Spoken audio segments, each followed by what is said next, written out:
से नौ रिपोर्टर में आपका स्वागत है। मैं हूं आपके साथ शिवम द्विवेदी। उत्तर प्रदेश में आए दिन पुलिस लगातार अपराधियों का एनकाउंटर कर रही है।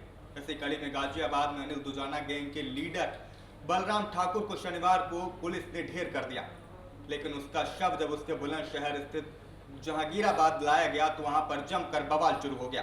दरअसल शव की गाड़ी के पीछे उसके समर्थकों ने कई गाड़ियों का काफिला ले गए और वहां पर जमकर उसके पक्ष में नारेबाजी करने लगे।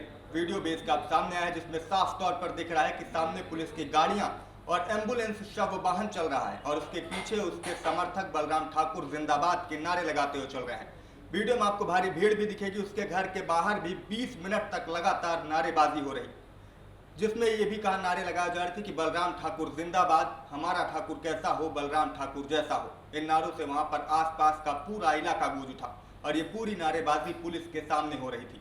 आपको बता दें कि शनिवार को अपने 3 साथियों के साथ जा रहे बलराम ठाकुर का यूपी पुलिस से एनकाउंटर होता है और इस एनकाउंटर में बदमाशों की ओर से 10 राउंड से अधिक फायरिंग की गई, जिसमें 5 गोलियां पुलिस वालों की गाड़ी में लगी थी और 3 पुलिसकर्मी भी घायल हो गए थे। जवाबी कार्रवाई में पुलिस ने भी गोलियां चलाई और इस कार्रवाई में बलराम ठाकुर ढेर हो गया था, जबकि उसके 3 साथी गाड़ी छोड़कर वहां से भाग गए और फरार हो गए थे।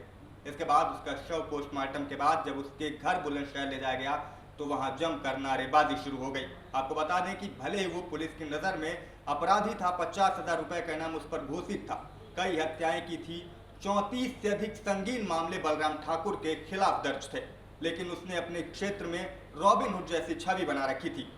प्रत्यक्षदर्शियों का कहना था कि वो गांव के लोगों के रुपए पैसे देकर आदि मदद भी करता था और यही वजह थी कि जब उसका शव मौके पर पहुंचा तो लोगों की भारी भीड़ जमा हो गई और जमकर उसके पक्ष में नारेबाजी होने लगी, जिसका वीडियो भी अब सोशल मीडिया में काफी तेजी से वायरल हो रहा है। मुरादाबाद के कांड थाना क्षेत्र का एक मामला सामने आया है, जिसमें 9वीं कक्षा की छात्र दिव्या ने आत्महत्या का प्रयास किया है। जिसने उसका कहना है कि शिक्षकों के व्यवहार से तंग आकर उसने आत्महत्या का प्रयास किया। शिक्षकों की शिकायत उसने प्रिंसिपल से की थी, लेकिन प्रिंसिपल की शिकायत के बाद भी उन पर कोई असर नहीं हुआ और उसको मन बुद्धि कहकर अपमानित करते थे, जिससे उसको मानसिक सजा देते थे। उसने उनके तंग आकर हाथों पे शिक्षकों का नाम लिखकर छत से छलांग लगा दी। छत से छलांग लगाने के बाद वो जाकर लदे वाहन पर जा गिरी। उसकी जान बच गई है, लेकिन वो गंभीर रूप से घायल है। एसपी ग्रामीण का कहना है कि मुकदमा पंजीकृत कर लिया गया है, विधिक कार्रवाई की जाएगी। IBC 24 के लिए मुरादाबाद से अब्दुल्ला खान।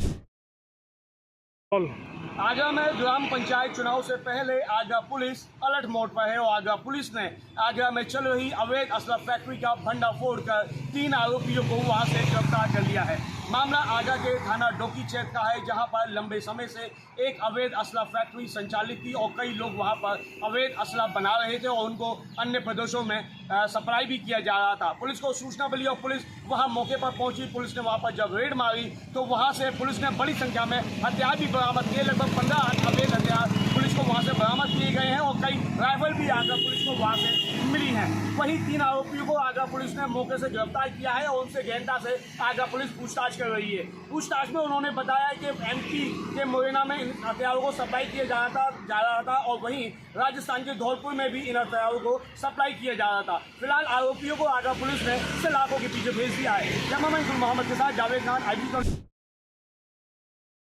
आपको बता दें, कैसरगंज पुलिस व बदमाश के बीच मुठभेड़ में बदमाश के दाहिने पैर में लगी गोली। आपको बता दें, आज सुबह तकरीबन 5:30 बजे थाना कैसरगंज पुलिस और SOG टीम चोरी व नकाबजनी की घटनाओं को रोकने के लिए कॉम्बिंग कर रही थी।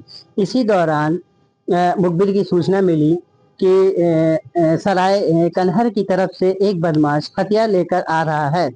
जब सहयोग टीम ने रास्ते में बदमाश को रोकने की कोशिश की, इसी दौरान बदमाश ने पुलिस पर भी फायरिंग झोंक दी। पुलिस ने जब कार्रवाई की उसमें बदमाश के दाहिने पैर पे गोली लगी। घायल बदमाश का इलाज जिला बहराइच के अस्पताल में चल रहा है। मौके पर 312 बोर तमंचा, खोखा और जिंदा कारतूस बरामद किया गया। बहराइच से IBC 24 के लिए सरफराज आलम की रिपोर्ट। रायबरेली जिला व्यापार मंडल की तरफ से आज डोनाल्ड ट्रंप अमेरिकी राष्ट्रपति का विरोध किया गया और विरोध के कई सारे कारण रहे। 50% टैरिफ का बड़ा मुद्दा रहा। उसके बाद डोनाल्ड ट्रंप की तानाशाही भारत के ऊपर जिस तरीके से अब देखी जा रही है, उसको लेकर के कहीं ना कहीं अब व्यापार मंडल में विरोध दिखा और विरोध को लेकर के व्यापार मंडल के जो कार्यकर्ता है उन्होंने कहा कि आने वाले समय में जो विदेशी कंपनियां हैं उनका बहिष्कार होना चाहिए और 50% टैरिफ और ऐसे कई सारे व्यापार मंडल ने कहा कि सरकार की जिस तरीके से रवैया है उसको लेकर के डोनाल्ड ट्रंप या बेसिकली अगर बात करें तो अमेरिकी राष्ट्रपति का विरोध जताया गया और बड़े स्तर पर यह विरोध दिखा है। आने वाले समय में उन्होंने रायबरेली वासियों और देशवासियों से आग्रह किया है कि जो विदेशी कंपनियां हैं उनसे हम किसी भी तरीके की ऑनलाइन परचेसिंग ना करें, ताकि एक बार अमेरिकी राष्ट्रपति को पता चले। उसको लेकर के एक व्यापार मंडल एकत्र हुआ है और बड़ा हमला बोला है राष्ट्रपति डोनाल्ड ट्रंप के ऊपर। मैं इंद्रवीर सिंह, IBC 24 के लिए रायबरेली। कन्नौज में घर में काम करने वाले ही मजदूर बने कातिल और लुटेरे। वहीं महिला की घर में पीट पीट कर की हत्या, जिसके बाद लाखों का सामान लूटकर मजदूर हुए फरार। पूरा मामला कन्नौज जिले के कुतलुपुर मोहल्ले का है, जहां पर घर में टाइल पत्थर का काम करने वाले मजदूर अपने कुछ साथियों के साथ महिला को पहले बंधक बनाते हैं, जिसके बाद महिला शोर मचाने का प्रयास करती है तो वहीं दूसरी महिला को भी ये मजदूर चाकू के नोक पर बंधक बना लेते हैं और मुंह में कपड़ा ठूंस देते हैं, जिसके बाद दूसरी महिला के साथ ये बेरहमी से पिटाई करते हैं। महिला की पिटाई के बाद मौत हो जाती है। वहीं ये लुटेरे जो मजदूर टाइल पत्थर का काम कर रहे थे, मौत होने के बाद ये घर में रखे जेवरात और नकदी लेकर वहां से फरार हो जाते हैं। किसी तरह बंधक बनी महिला ने अपने हाथ पैर खोले, तब जाकर शोर मचाया। शोर की आवाज सुनकर स्थानीय लोग मौके पर पहुंचे और तत्काल पुलिस को सूचना दी। वहीं मौके पर पहुंचे पुलिस अधीक्षक ने अब पूरे मामले की जांच पड़ताल शुरू कर दी है और मृतक महिला के पोस्टमार्टम के लिए सबको भेज दिया है। लेकिन कन्नौज जिले में आए दिन चोरी और लूटपाट की घटनाएं सामने आ रही हैं। वहीं घर में काम करने वाले मजदूरों ने इस आज बड़ी घटना को अंजाम दिया है, जिसके बाद पूरे कन्नौज में लोग दहशत के माहौल में आ गए हैं। वहीं इस बड़ी खबर से पूरे क्षेत्र में सनसनी फैल गई है। अब देखना यह होगा कि ये मजदूर जो घर में ही टाइल पत्थर का काम कर रहे थे, वो आखिरकार कैसे कातिल बने और इतनी बड़ी वारदात को अंजाम दे दिया है, तो पुलिस इसका कब तक खुलासा कर पाती है। उत्तर प्रदेश के जनपद बिजनौर में बक्सीवाला गांव में एक महिला का शव मिलने से हड़कंप मच गया। आपको बता दें, यह शव काफी पुराना लग रहा है और इसमें से बदबू आने लगी है। फिलहाल फोरेंसिक टीम वहां पहुंच चुकी है और आला अधिकारी वहां मौके पर पहुंचे हुए हैं। इस मामले की जांच कर रहे हैं कि आखिर यह महिला कौन है और किसका शव यहां पड़ा हुआ है। परंतु जंगल में शव मिलने से वहां पे ग्रामीणों में भी हड़कंप मचा हुआ है और ग्रामीणों में भी तरह तरह की बातें होने लगी है। आखिर ये महिला ये कहां से आई और इसका शव यहाँ कैसे मिला है। फिलहाल पुलिस पूरे तत्वों की जांच कर रही है और इस मामले की जांच कर कार्रवाई की बात कह रही है। कैमरा पर्सन के साथ मैं अजय पांडे, IBC 24 न्यूज बिजनौर।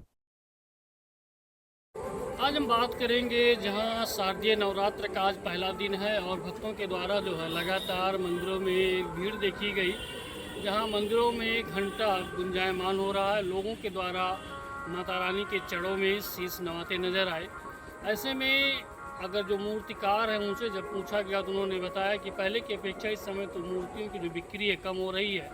ऐसी स्थिति में देखा गया है कि जगह जगह मूर्तियों की स्थापना किया जा रहा है। वहीं अगर हम बात करें किसी एक थाने की तो थाना त्रिलोकपुर का बात कर रहे हैं, जहां त्रिलोकपुर थाना क्षेत्र के अंतर्गत 110 मूर्तियों लगभग स्थापना किया गया है। ऐसे में हर जगह हर गाँव में माता रानी की कृपा बनी रहे और लोग माता रानी की जय घोष करते हुए शहरों से गांव की तरफ ट्राली के माध्यम से नाचते गाते आते दिखाई दिए। Brijesh Pandey, IBC news 24 Siddharthnagar.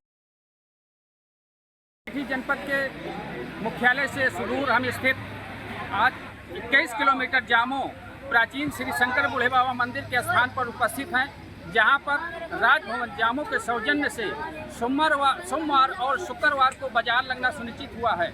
जैसा कि आज प्रथम बाजार का दिन था, जिसके उपलक्ष्य में आल्हा गायन नेहा सिंह रायबरेली की ओर से प्रस्तुति की गई, जिसमें वीर रस की प्रस्तुति के साथ समस्त जनमानस को ओतप्रोत किया गया।